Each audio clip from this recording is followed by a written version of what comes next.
የንጹሃን እልቂት በቃ ሊባል ይገባል። ኡስታዝ አቡበከር በኦሮሚያ ክልል በአርሲ ዞን ለአስኮ ወረዳ ታጣቂዎች ንጹሃን የኦርቶዶክስ እምነት ተከታዮችን በመግደል በርካቶችን ከቤት ንብረታቸው በማፈናቀላቸው በመስማቴ እጅግ አዝኛለሁ። ይህ ሰይጣናዊ የጥፋት ተግባርን በጽኑ አወግዛለሁ። በአርሲ በተደጋጋሚ ንጹሃኖችን ኢላማ ያደረገ ጥቃት እየተበራከተ በየጊዜው ለቅሶና ዋይታ ብቻ እየተሰማ ያለ መፍትሄ በመቀጠሉ እጅግ ያሳምማል። ንጹሃን ዜጎች እያለቁ ያለው ከውጪ በመጣ ወራሪ ጠላት ሳይሆን ወንድሙ ላይ እየሰነዘረ ባለው አሳዛኝ የጭካኔ ጥቃት ነው። በሀገሩ በምድሩ በድህነት ህይወቱን እየመራ ለሚገኝ ንጹህ ህዝብ በግራና በቀኝ በጠመንጃ በታጠቁ ኃይሎች ለስደት መዳረጉ ልብ ሰባሪ ነው። ይህ የንጹሃን እልቂት በቃ ሊባል ይገባል። ሁሉም ኢትዮጵያዊ የዚህ መሰሉን እልቂት ለአንዴና ለመጨረሻ ጊዜ ለማቆም እጅ ለእጅ ተያይዞ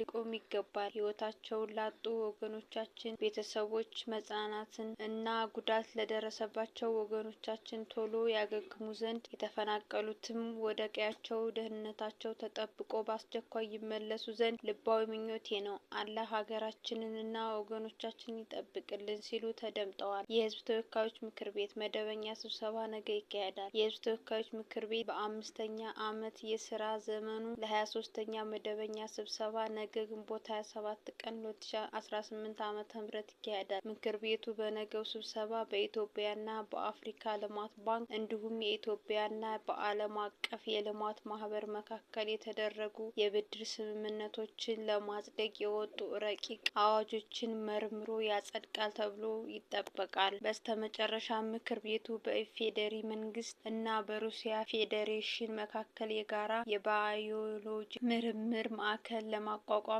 የተፈረመውን ስምምነት ረቂቅ አዋጅ አስመልክቶ የውጭ ግንኙነትና የሰላም ጉዳዮችን ቋሚ ኮሚቴ የሚያቀርበውን ሪፖርትና የውሳኔ ሀሳብ መርምሮ ረቂቅ አዋጁን ያጸድቃል ተብሎ ይጠበቃል።